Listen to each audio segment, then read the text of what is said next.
युद्ध हुआ या जो भी हुआ, ऑपरेशन सिंदूर जिसको हम कहते हैं, उसे लेके हम लोगों को गफलत थोड़ी ज्यादा है।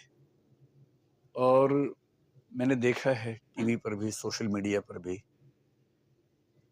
एक तरफ के लोग बता रहे हैं कि जैसा इस बार हुआ है वैसा आज तक नहीं हुआ है,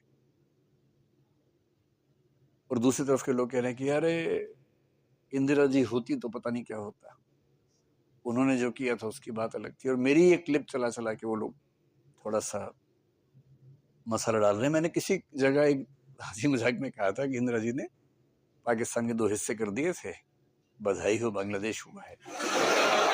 और उतना हिस्सा वो क्लिप चला चला के उनको इस तरह से माहौल बन रहा है कि जैसे मैं जो समझाना चाह रहा हूँ आप लोगों को, क्योंकि आप यूपीएससी के एस्पिरेंट्स हैं, आप ना बीजेपी के प्रवक्ता हैं, ना कांग्रेस के हैं, ना लेफ्ट के हैं, ना राइट के हैं। यूपीएससी के सिलेबस में एक पेपर 4 होता है। पेपर 4 में इथिक्स नाम का एक मतलब पूरा सेगमेंट है। उसमें जो टॉपिक नंबर 3 है, जिसको बोलते हैं एडमिनिस्ट्रेटिव वैल्यूज या सिविल सर्विसेज वैल्यूज, उनमें से एक वैल्यू का नाम है नॉन पार्टिजनशिप, राजनीतिक गैर तरफदारी। एक शब्द है ऑब्जेक्टिविटी, एक है न्यूट्रलिटी, एक है इम्पार्शियलिटी। वस्तुनिष्ठता यानी ऑब्जेक्टिविटी, न्यूट्रलिटी है तटस्थता, इम्पार्शियलिटी है निष्पक्षता, और नॉन पार्टिजनशिप को बोलते हैं राजनीतिक गैर तरफदारी। इसका मतलब ये चारों वैल्यूज एक साथ पढ़ते हैं हम लोग क्लास में। इसका मतलब है कि सिविल सर्वेंट को या एक होने वाले सिविल सर्वेंट को किसी पार्टी के मेंबर की हैसियत से नहीं सोचना है, एक देश के सिविल प्रशासक और एक समझदार नागरिक की हैसियत से सोचना है। तो सोशल मीडिया पे हल्ला मचता रहेगा कि इंदिरा जी होती तो ये होता, मोदी जी कुछ नहीं कर पाए। उधर वाले कहेंगे मोदी जी उस समय होते तो पता नहीं क्या होता, आज तो ये था, परिस्थितियां ऐसी थी। मैं आपको आज ये समझाना चाह रहा हूँ थोड़ा सा विस्तार में कि राष्ट्रीय मुद्दों पर, युद्ध जैसे मुद्दों पर एक बेसिक स्टैंड हमारा ये होना चाहिए कि हम अपने देश के साथ खड़े हैं, पूरा कमर कस के खड़े हैं, कोई किंतु परंतु नहीं करना है जनरली।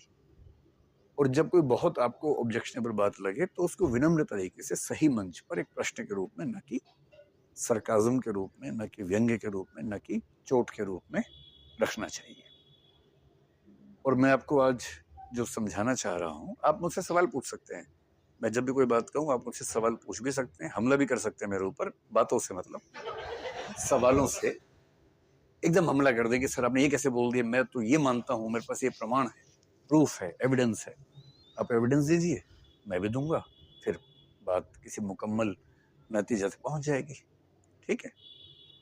तो मैं आज आपको ये समझाना चाह रहा हूं कि देश इस बात से नहीं चलते कि उस समय नेता कौन सी पार्टी का है। देश चलते हैं बहुत सारी परिस्थितियों से। और मुझे कल एक बैठक में बात चल रही थी ऐसी ही, तो मुझसे किसी ने पूछा कि आपकी राय में 1971 और 2025 के बीच में क्या तुलना है। 1971 समझते हैं आप लोग, एक वॉर हुआ था भारत पाकिस्तान के बीच में, और 2025 के बीच में क्या तुलना है। तो मैंने वहां एक लाइन बोली, बाद में मुझे लगा कि इसी एक लाइन पर हम 1-1.5 घंटा बात कर सकते हैं। वो लाइन ये है मेरे हिसाब से, इंदिरा गांधी 2025 में होती तो ऑपरेशन सिंदूर वैसा ही होता जैसा हुआ है, और नरेंद्र मोदी 1971 में पीएम होते तो 1971 का युद्ध वैसा ही होता जैसा तब हुआ था। इस बात से लगभग कोई फर्क नहीं पड़ता कि इनमें से कौन अद है कौन तब है। दोनों का स्वभाव, दोनों की प्रकृति लगभग एक जैसी है। परिस्थितियां बहुत सारी ऐसी होती हैं कि चीजें बदल जाती हैं।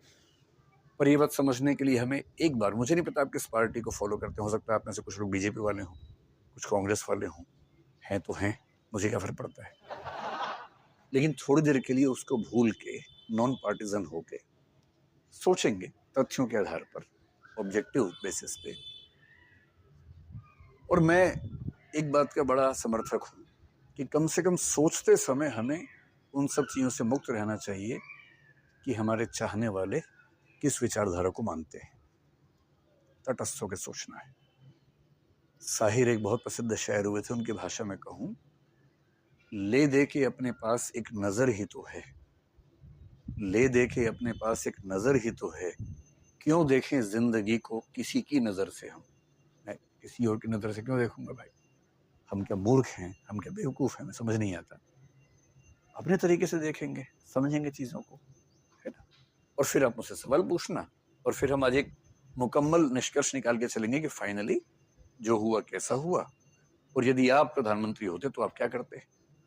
आपके मन में भी आता होगा ना, काश मैं पीएम होता तो पीओ के तो मैं ले ही आता, बलूचिस्तान फ्री हो गया होता, अफगानिस्तान भी साथ में ले ही आता पैक करके कि भाई जब 2 आ रहे हैं 3 पैक कर लेते हैं, 2 पर 1 बोनस, ऐसा कुछ मन में आता होगा ना। तो ये सब चीजें कितनी मुश्किल होती हैं।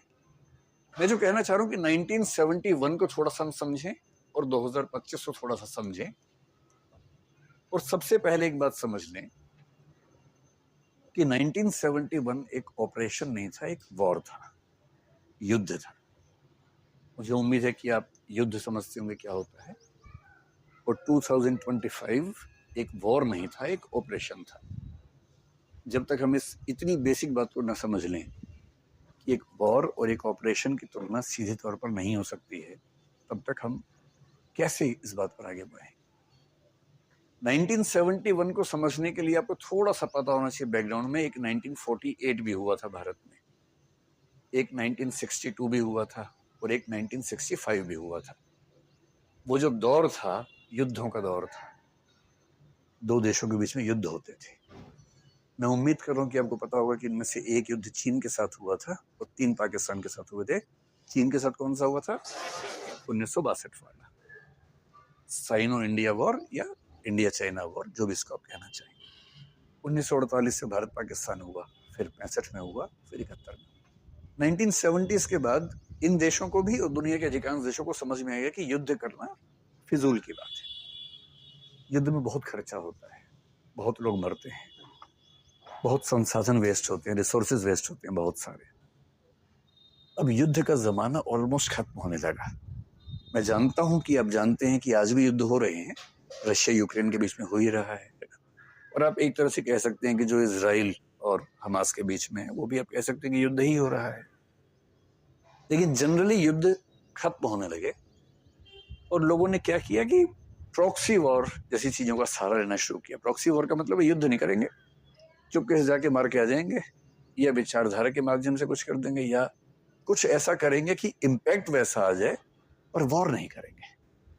जैसे अगर मैं रिसेंट 3 की तुलना 3 से करूं तो आपको पता होगा 2008 में घटना हुई थी मुंबई में, जिसको हम 26/11 कहते हैं, है ना। अमेरिका में क्या हुआ था? 9/11।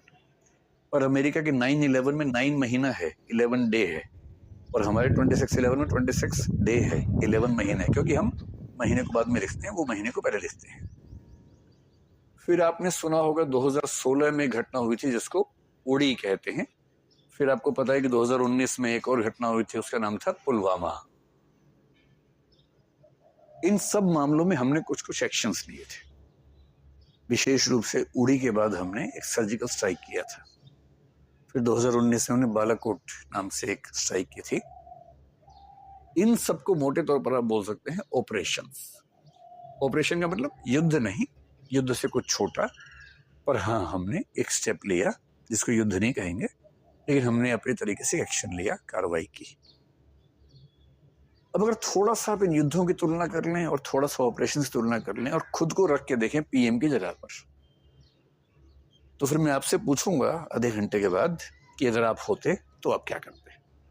आप में से किस किस का मानना है कि पीओ के लिए ही आना था इस बार? हाथ खड़ा करो। बहुत बढ़िया, 5-6 लोग हैं। तो अब से 1 घंटे के बाद मैं आपसे पूछूंगा कि आप पीएम हैं, अब आप क्या करेंगे इस सिचुएशन में, ठीक है। और 1971 में भी पीएम बनाऊंगा आप लोगों को, चिंता ना करें, आपको 2 बार पीएम बनने का मौका मिलेगा आज। और जब जब आप पीएम बनेंगे मैं सिर्फ सिचुएशन बताऊंगा क्या सिचुएशन है, फिर मैं आपसे कहूंगा कि बताओ क्या फैसला आप करते हैं। आप जो फैसला करेंगे मान लेंगे उसको। अगर आप अच्छा फैसला करेंगे मैं बोलूंगा कि पीएम आपको होना चाहिए था, पर आपको फैसला करना पड़ेगा उस समय। जिन लोगों ने हाथ खड़ा किया 7-8 बच्चे हैं, आप मेरी नजर में हैं, आप मेरी नजर में हैं। 2 पीएम तो मेरे सामने बैठे हुए हैं, इन 2 से तो सवाल पूछेंगे, ठीक है। बाकी कुछ पीएम पीछे बैठे तो उनको भी हम डेप्यूटी पीएम या कैबिनेट कुछ मान लेते हैं, लेकिन सबसे आगे तो पीएम का होना जरूरी है ना। पहले 90